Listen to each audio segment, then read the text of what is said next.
Além das palavras e pensamentos. Joel S. Goldsmith. Rumo à experiência. O coração e a alma da vida mística é uma experiência interior. E não importa qual modo ou método seja usado. Essa experiência só é possível se o motivo básico for descobrir a verdade. Enquanto você estiver apenas procurando demonstrar saúde, suprimento ou companheirismo, não há esperança de alcançar a experiência de Deus. Apesar do quão bem-sucedido você possa ser na realização humana, você nunca alcançará a consciência espiritual. Isso só acontece quando você morreu para a cena exterior e deixa de se importar com ela. Está disposto a deixar a vida como ela é e trabalhar de dentro de si para o objetivo da realização de Deus. O caminho infinito surgiu quando percebi que não há Deus no mundo humano. Se houvesse um Deus no mundo humano, estupro, incêndio criminoso, assassinato, guerras, covis de iniquidade, vício de drogas e todas as outras aflições da humanidade seriam impossíveis. Nenhuma dessas evidências da desumanidade do homem para com o homem poderia ocorrer na presença de Deus. Tudo o que está acontecendo neste mundo está ocorrendo apenas porque não há Deus na cena humana. Este foi o desdobramento original que me foi dado há algum tempo depois de 1909. E foi isso que me iniciou na busca. Eu nunca duvidei que existe um Deus, mas agora, ao menos, eu sei que não existe Deus neste mundo. E sei agora também que toda ida à igreja, toda a oração não traz ninguém aqui. As pessoas têm ido à igreja orar desde antes dos dias dos antigos hebreus e têm feito isso continuamente desde então. Eles oraram todo tipo de oração que já foi conhecida. E ainda assim, o mundo continua caindo aos pedaços. Assim, a busca começou. Onde está Deus? O que é Deus? Como podemos trazer Deus para a nossa experiência? Por fim, no final de 1928, ocorreu a experiência. A primeira experiência de Deus.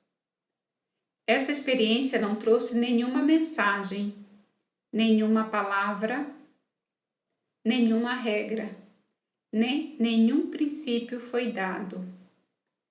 Havia apenas uma experiência que não poderia ser descrita, considerando que, em um momento, eu era como qualquer outro ser humano, e no momento seguinte, meu corpo estava bem e muitos hábitos humanos indesejáveis se foram. Descobri que um poder de cura estava presente e que eu estava no limiar de uma nova vida. A velha vida estava morta, uma nova começara, mas sem ensino, sem princípios, sem leis. Tudo isso apenas por causa de uma experiência. Quando você examina a vida dos místicos, descobrirá que foi isso que aconteceu com eles. Nenhum deles estudou para se tornar um místico. Cada um teve uma experiência, e essa experiência mudou sua vida. De fato, em todos os casos, o místico foi capaz de dar essa experiência àqueles que se tornaram seus discípulos e seguidores. e alguns deles, por sua vez, puderam dar a experiência a seus discípulos e seguidores. Mas a cada geração tornou-se uma experiência menos vital, até que finalmente desapareceu quase completamente. A importância da experiência. A essência de viver e curar através do caminho infinito é essa experiência. Aqueles que fizeram o trabalho de cura através da luz dada a eles nesta mensagem sabem que não há nada no ensinamento que cura. Não importa o que exista nos escritos do caminho infinito que você conheça e repita, isso não o curará, nem a ninguém de nada. Você não será capaz de curar até ter uma experiência. E com toda cura deve haver uma experiência, até que chegue um tempo em que você vive nela. E talvez seja necessário renová-la apenas uma vez, 2 ou 3 vezes ao dia. E depois, ao longo do dia, todas as outras curas acontecem porque você está vivendo nessa experiência. A princípio, você pode ter que se lembrar: eu não vou a Deus para obter qualquer poder divino. Certamente não vou a Deus para tentar curar o homem cuja respiração está em suas narinas. Isaías 2:22. Estou aqui apenas para perceber o Cristo, para sentir a presença do Cristo. Fala, Senhor, porque teu servo escuta. Você mantém uma atitude de escuta até sentir alguma medida de liberação, às vezes até receber uma mensagem, e então sua parte do trabalho está feita. De alguma forma desconhecida, as discórdias evaporam, a harmonia aparece e parece que uma pessoa ruim foi transformada em uma boa pessoa. Uma pessoa doente ficou boa, ou uma pessoa pobre se tornou mais abastada. Mas isso não é tudo. O que realmente aconteceu é que mais da natureza espiritual de Deus entrou em manifestação. Às vezes, a cura é instantânea. Às vezes, acontece depois da segunda ou terceira percepção.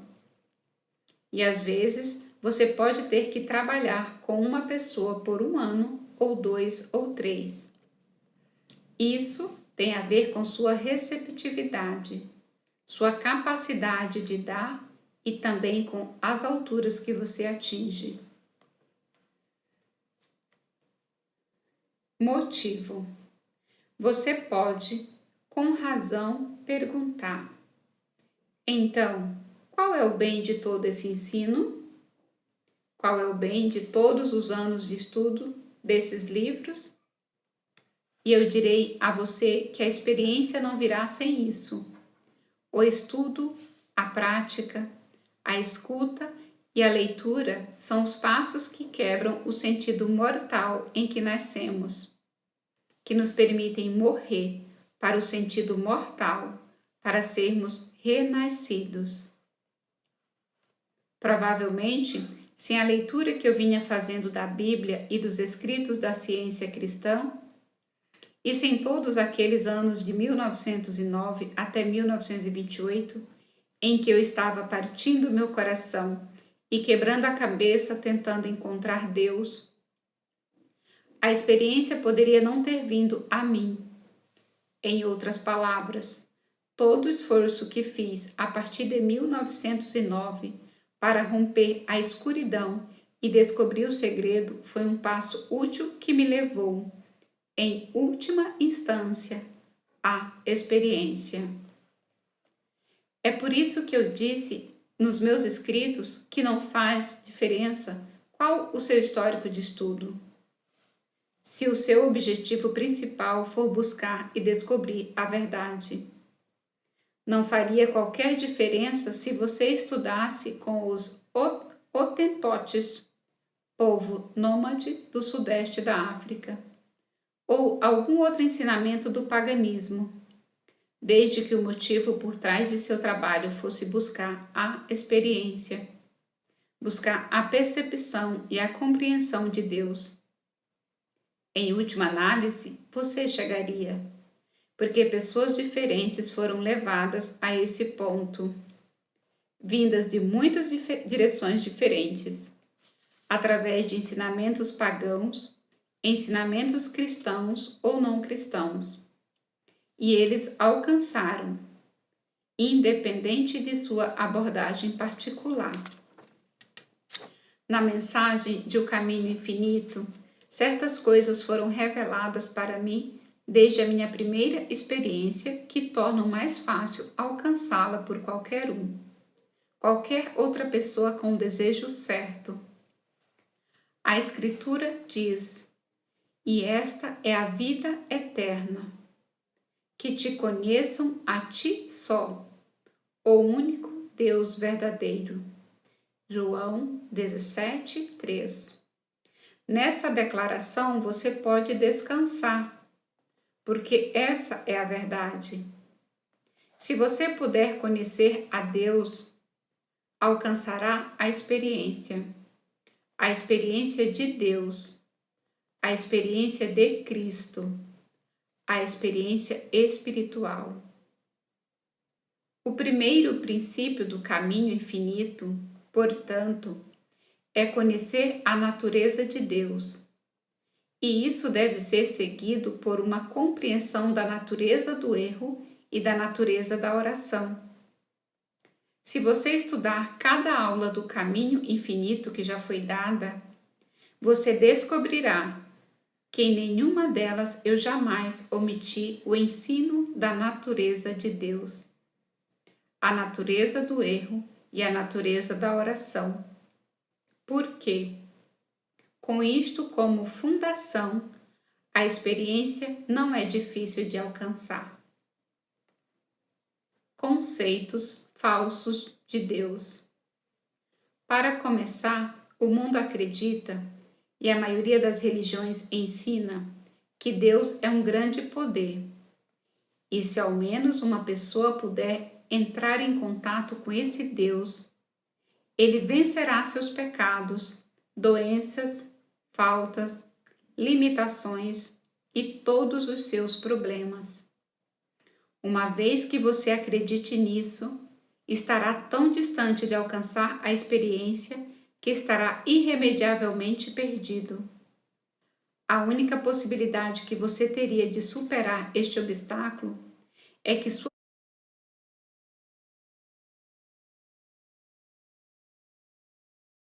experiência, não por causa do ensinamento que você está seguindo, mas a despeito dele.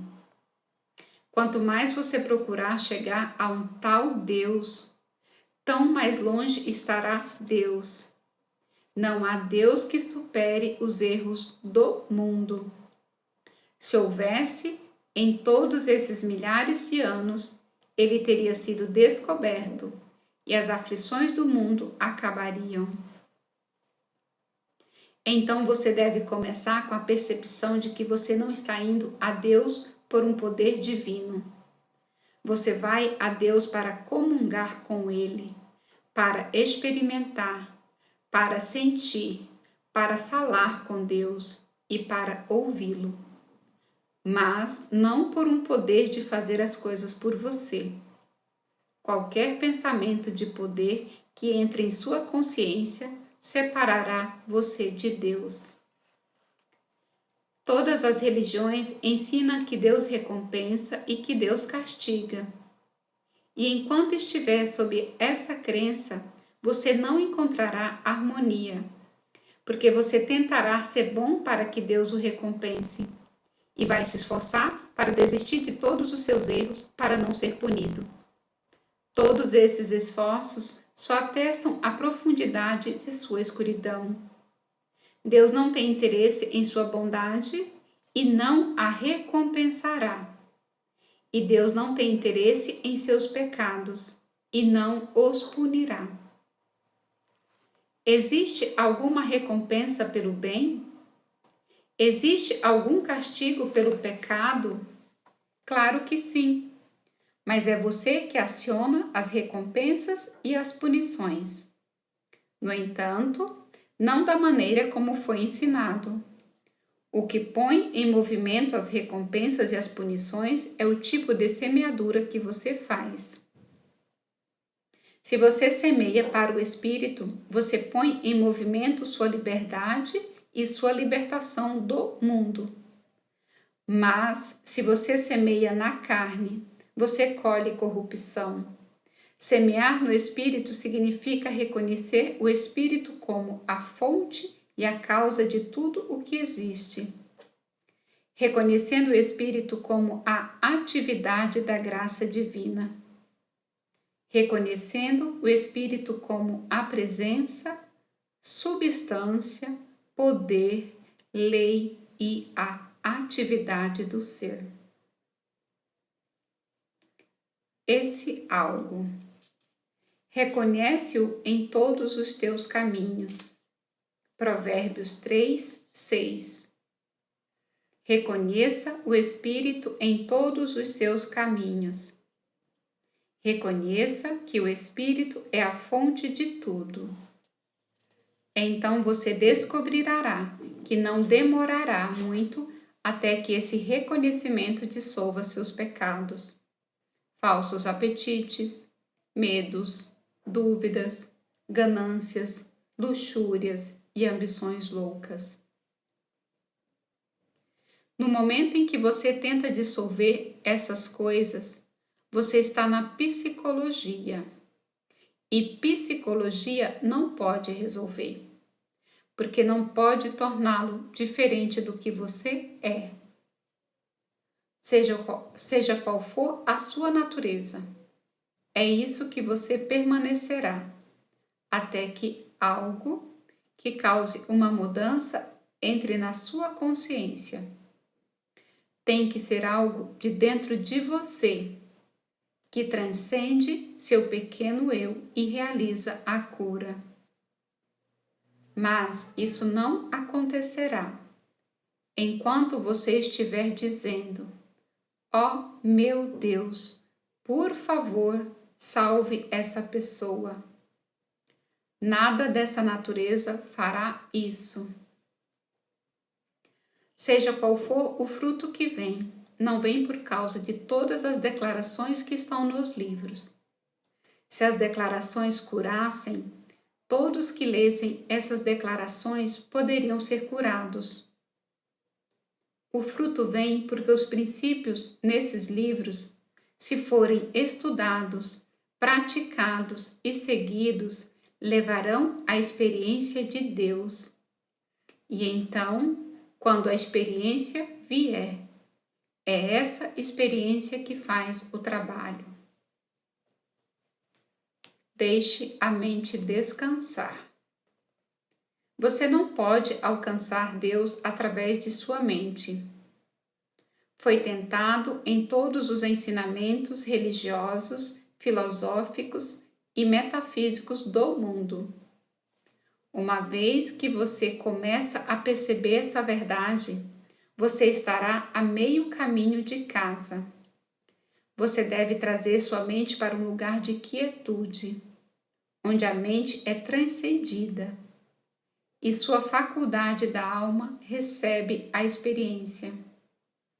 Todos no mundo têm uma faculdade da alma, porque Deus incorporou em nós a natureza do seu próprio ser e, portanto, temos dentro de nós o que nos capacita a conhecer a Deus diretamente. As pessoas cujas experiências são contadas na Bíblia não conheciam a diferença entre alma e mente. Elas não conheciam a diferença entre o espírito e o intelecto, exceto alguns. Um desses poucos foi Paulo, que disse: "Porque a letra mata, mas o espírito vivifica." 2 Coríntios 3, 6. O místico que escreveu A Nuvem do Desconhecido, Julian Press, 1957, sabia que você deve ter discernimento e não conhecimento. Ele sabia que ninguém pode alcançar Deus através do conhecimento. Deus só pode ser alcançado quando essa altitude de consciência que esse místico descreveu como não saber é alcançada, e que não saber não significa ignorância. Significa um estado de consciência em que a mente está em repouso e a faculdade da alma pode receber as coisas de Deus. O homem natural não recebe as coisas do Espírito de Deus. 1 Coríntios 2,14. O homem natural, que tem inclinação carnal, não está sujeito à lei de Deus. Romanos 8,7. E o homem natural atua através de sua mente. Apenas através de sua mente. De que outra forma o homem natural poderia funcionar? Mesmo as coisas que ele faz com seu corpo são feitas porque ele está operando através de sua mente. Ele não pode viver sem sua mente. Ele não pode mover seu corpo sem sua mente. Ele não pode amar sem sua mente. Não pode um homem fazer neste mundo sem sua mente. Mas com sua mente, ele não pode alcançar Deus. Se você captou algum vislumbre da natureza de Deus, você saberá o suficiente para parar de tentar alcançar Deus e você vai relaxar e deixar Deus chegar até você. O Filho do Homem vem a uma hora quando não pensais. Lucas 12, 40. No momento em que você não está pensando, que está em repouso, não quando sua mente está morta, não quando está inconsciente, mas quando você não está pensando e você está receptivo e responsivo, sua faculdade da alma se une a Deus. Essa é a união que tem sido chamada de casamento com Deus. É aquele momento em que você está tão quieto que a sua alma, que é a individualização de Deus, chega ao despertar. Não que desperte, não, não, não, não desperta. Você desperta para isto. O Espírito de Deus em você está em plena floração o tempo todo. Parece despertar, mas é você que está despertando para ele, mas não através da mente. Entregue-se a Deus. Se você está olhando para Deus, querendo que Deus faça alguma coisa, tentando fazer Deus descer até você, você está fechando para o almoço. Placa que se põe nas lojas para ausência temporária. E não está onde Deus está. Você deve se convencer de que Deus não recompensa o bem e que Deus não pune o mal. Qualquer recompensa ou punição vem de dentro de si mesmo, como é evidente por todas as pessoas boas do mundo que estão sofrendo e todas as pessoas ruins que estão prosperando. Você deve entender que a natureza de Deus não é um poder que conserte tudo o que está errado no mundo. É poder, no sentido que mantém a ordem e o equilíbrio no universo. Mas não é poder, no sentido de que fará algo contra o mal. Além disso, Deus não é algo que possa ser usado. O homem sempre tentou fazer de Deus um servo. Querido Deus, cuide do meu aluguel no mês que vem. Querido Deus, faça meu aparelho digestivo funcionar. Querido Deus, proteja meu filho. Deus é visto como um servo, fazendo a vontade do homem. Mas não existe tal Deus. Você não pode fazer Deus atender à sua vontade. Você não pode influenciar a Deus, não por orar, não por ser bom, não por jejuar, não pelo dízimo. Você não pode influenciar a Deus. E a menos que você possa ver isso, você não está chegando perto da experiência. Uma vez, no entanto, que você chega à conclusão de que não posso influenciar Deus, eu não posso fazer com que Deus faça a minha vontade. Você pode se estabelecer em paz e sossego e dizer: bem, Deus, talvez você possa me influenciar. Isso seria uma reviravolta. Então você entenderá o que os místicos querem dizer quando escrevem que você deve se entregar a Deus, que deve se render a Deus. E porque Jesus disse: todavia, não seja feita a minha vontade, mas a tua. Lucas 22, 42. É tolice ter vontade própria, até vontade de ver seus amigos curados, até vontade de ver a paz na terra. Não tenha absolutamente nenhuma vontade, mas recolha-se dentro de si, quantas vezes por dia puder, e encontrar um minuto para recordar. Não obstante, Pai, não a minha vontade, mas a tua seja feita na terra como no céu. Relaxe e descanse, e seja um observador do que é a vontade de Deus. Poderia até incluir a paz na terra, se você pudesse deixar que a vontade de Deus tomar lugar, em vez de tratá-lo como se ele fosse algum tipo de servo para você comandar.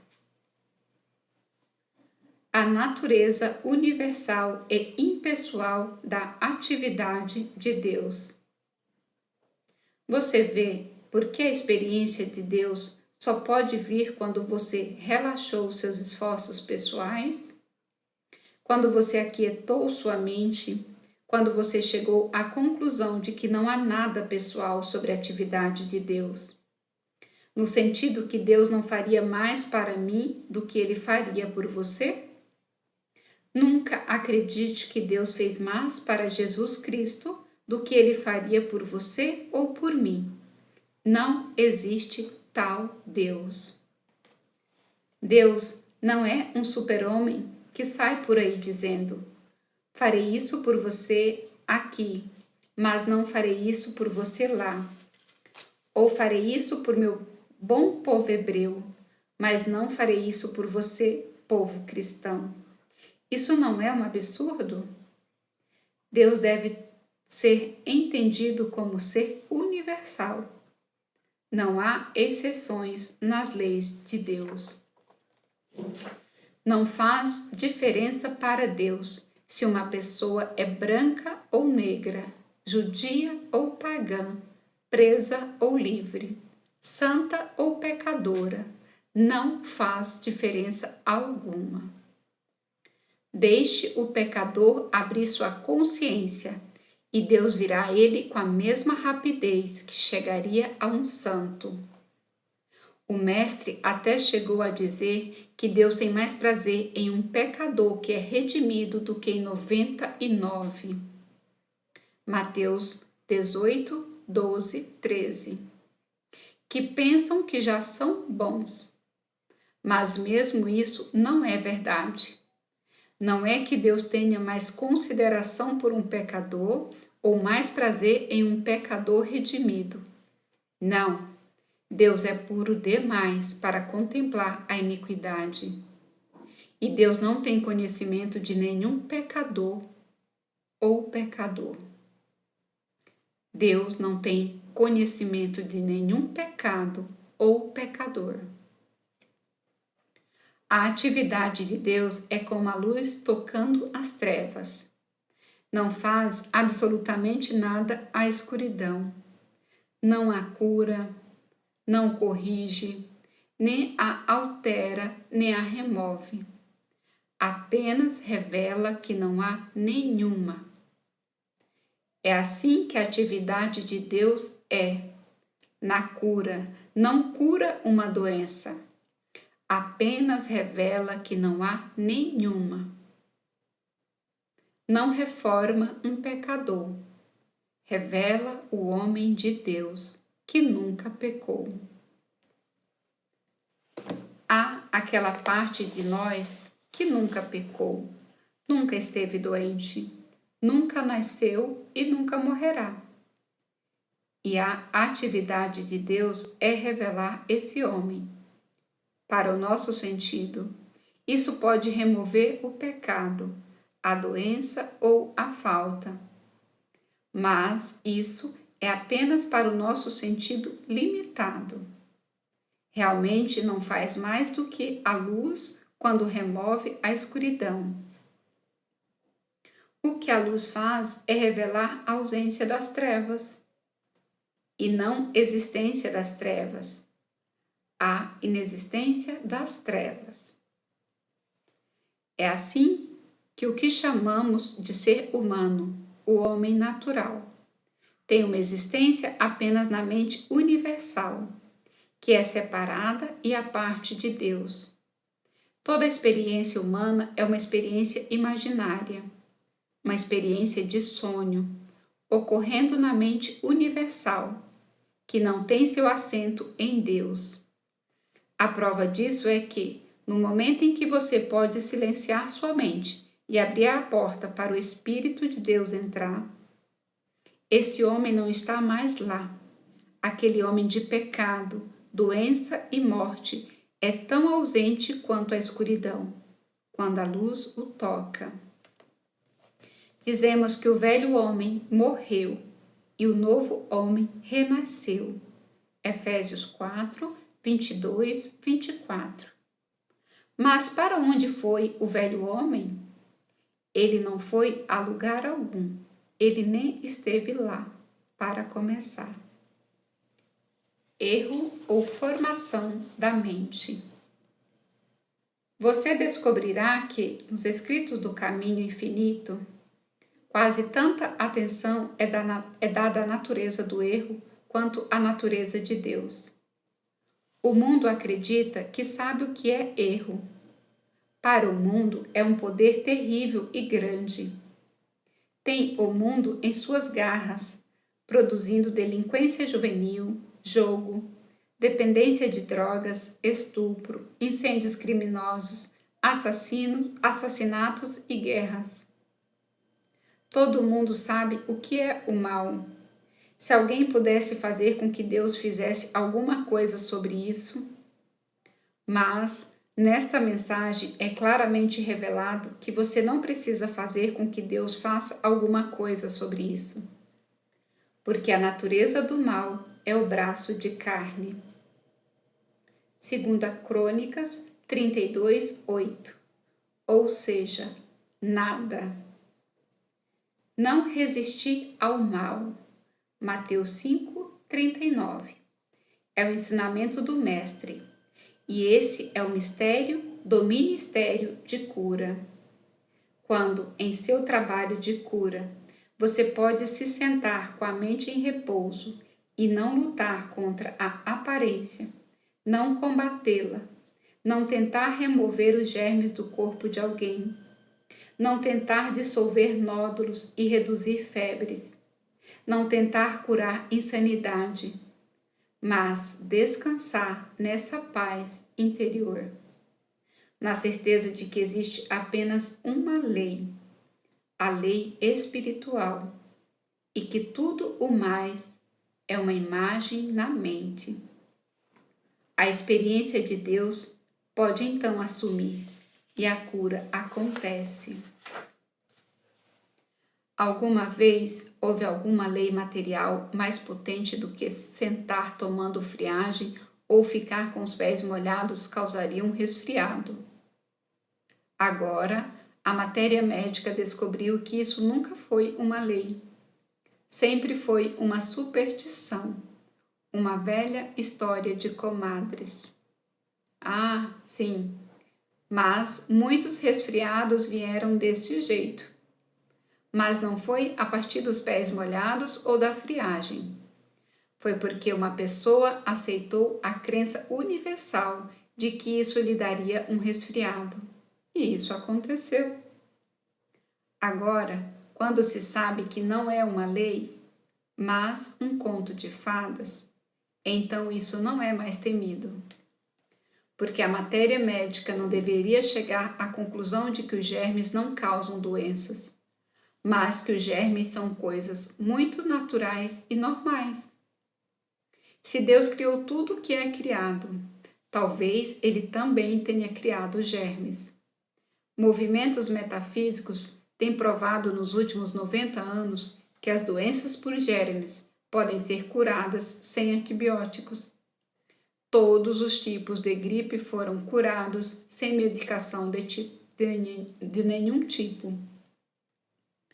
Se os germes eram poderes destrutivos que causam doenças, você acredita que mesmo um caso poderia ter sido curado?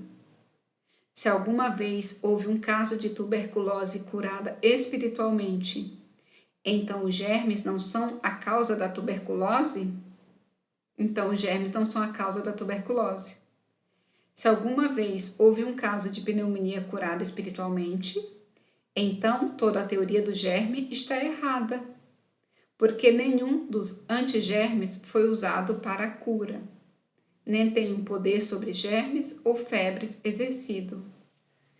Se germes causassem febres, eles não teriam sido curados em cada um dos movimentos metafísicos por pessoas que realmente tinham experimentado Deus.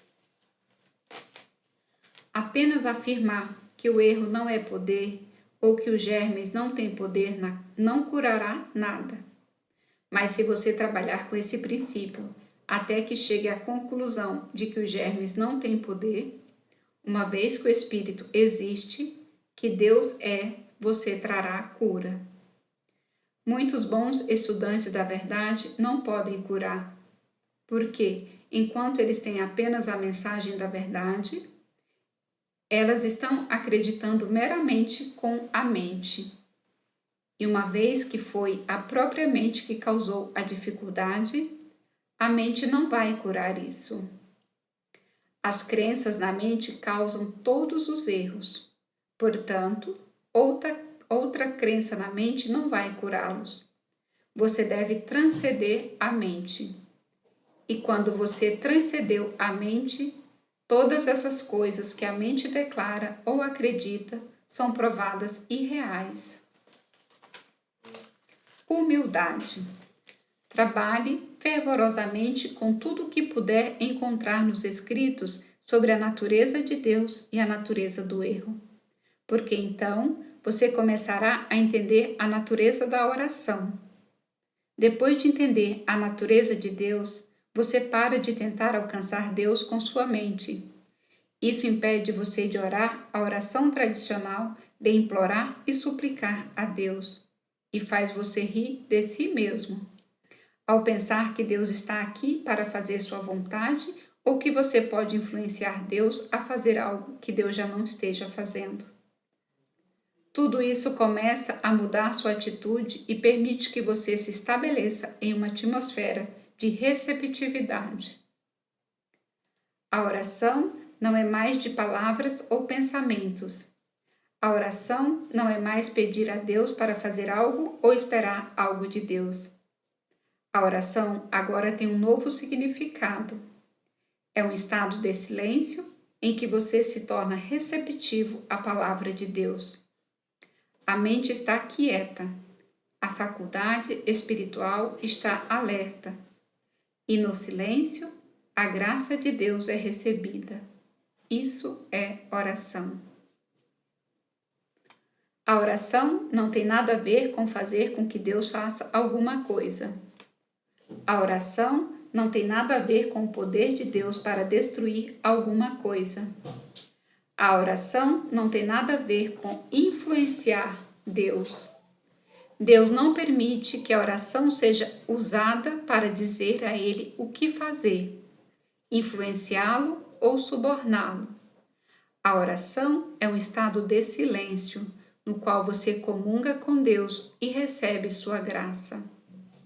Onde toda palavra que procede da boca de Deus se torna poder, e você se torna a receptividade através da qual ela flui. É por isso que o Mestre reconheceu que ele era um servo, e em nosso relacionamento com Deus é tudo o que você e eu somos. Somos servos aqui, recebendo a graça de Deus e permitindo que ela flua. Qualquer um que seja egoísta com isso perderá a cabeça. Porque quanto mais próximo estiver de ser um mestre, mais servo ele se tornará e mais ele perceberá: não sou eu, por mim mesmo, que estou fazendo isso. Está acontecendo e fluindo através de mim. Eis aí o verdadeiro senso de humildade. Humildade não significa ser menos do que outra pessoa. Não significa ser menos que ninguém na face da terra. Significa que, como uma via de Deus, você não é nada além de justamente uma via. Você nunca acreditará que tem poder para curar, se realmente entender os princípios do caminho infinito. Nunca acreditará que você tem poder para reformar alguém ou dar-lhe iluminação. Não, você entenderá a si mesmo como instrumento da graça de Deus. E o benefício que você pode ser para alguém é proporcional à sua receptividade, sua devoção e seu sacrifício de si mesmo. É a mente que desfila e se vangloria. Deixe a mente ficar quieta. E em uma hora, quando você não estiver pensando, veja a experiência de Deus. Muito obrigada. Daíse Silva Toscano, 8 de agosto de 2021.